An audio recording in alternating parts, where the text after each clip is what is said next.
struggle with getting through to your toddler, whether it's trying to give them instructions or trying to understand them when they're upset? Do you struggle with communicating with your toddler? Well, if so, this video is for you.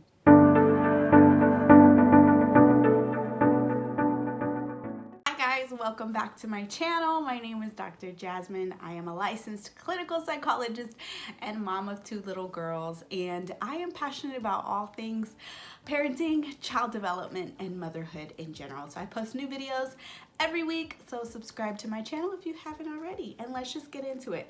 And let me be real, communicating with little babies, especially toddlers, can be challenging, right?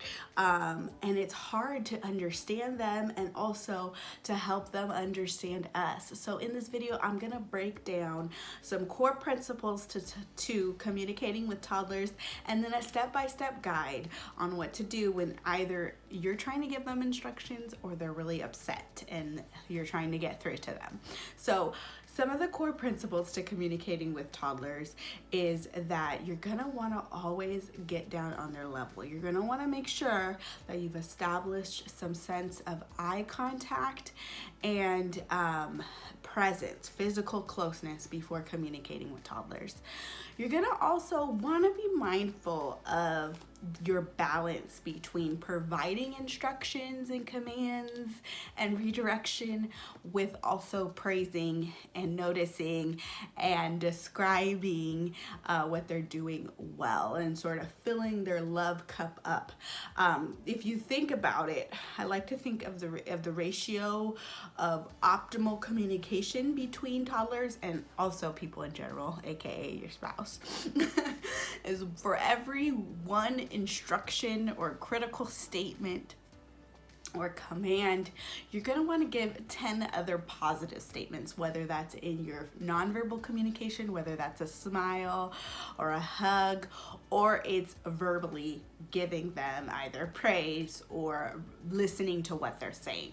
So, okay, 1 in 10, okay? So if we think about that, we wanna think about it as a scale and always make sure our scale is balanced, because that is gonna go a long way in trying to communicate with your toddler. I want you to also think about communication as always a way to build trust and safety in the relationship, right? With every interaction, we are either getting close to our child and connecting, or we are distancing. So if you think about your communication as, I want to get close to my child, I want to build trust and safety with them, that can also help you sort of decide in those moments what to do and what to say. Okay, so let's dive into the communication tips for dealing with toddlers.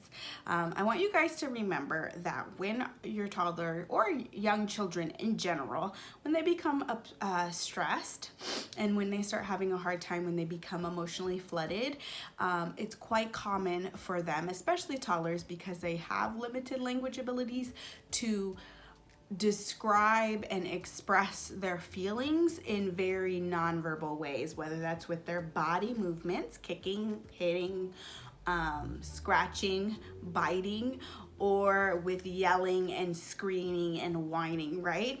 They have a hard time using their words when they're stressed, especially. So you want to keep that in mind when you're going to communicate with your child when they are upset, that their part of their brain, the linguistic part, is usually offline.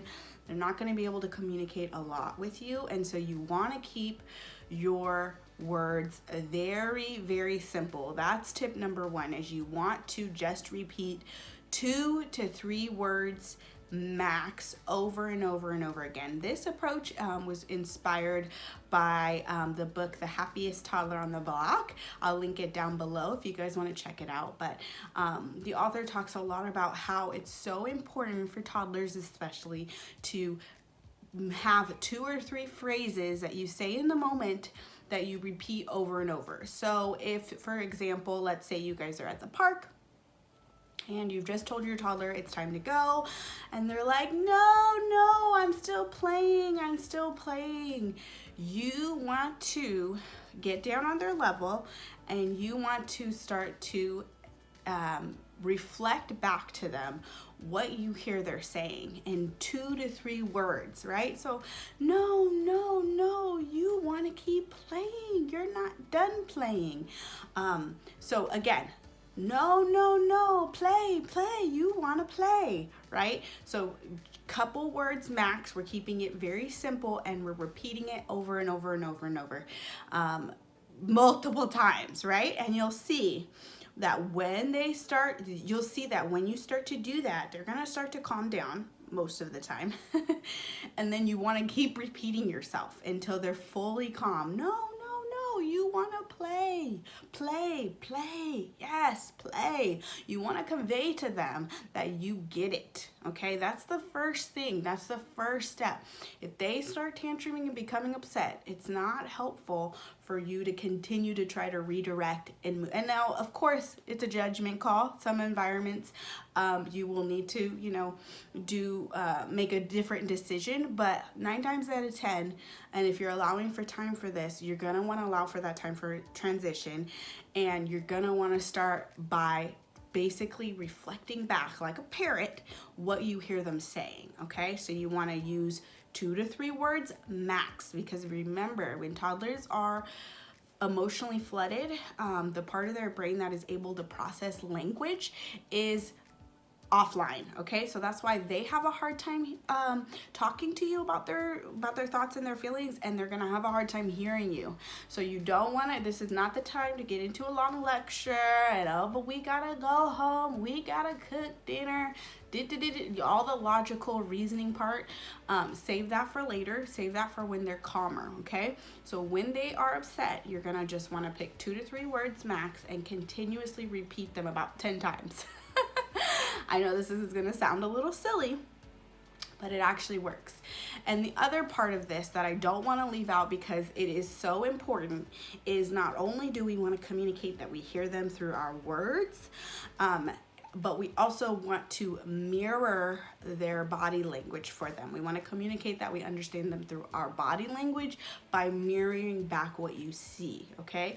There's actually research on this, that mirroring increases the likelihood of positive hormones in the brain being released, like endorphins and dopamine. So it's actually a very calming effect to mirror back what you see. So you're gonna want to mirror back, I would say, with about 1/3 of intensity, okay? So you wanna be careful with this. We don't wanna up the ante by being extremely balanced or mirroring back exactly with the same intensity that your child is having, but you want to tone it down to about 1/3 of the intensity, okay, in your body language and in your tone. So if they're, you know, flailing their arms, you can do some of that, okay? You can sort of mirror the tone that you hear. No, no, play, you want to play, play, play, more play, right? And you're sort of mirroring back what you hear and using that same tone,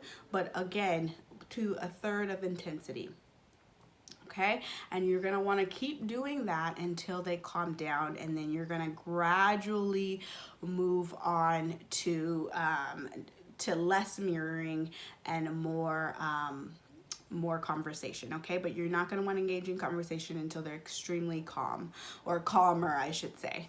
And then you can say, okay, I understand you wanna play. I wish we could play more too. I don't want to leave too, right? So you want to validate them and say, and it's time to go home.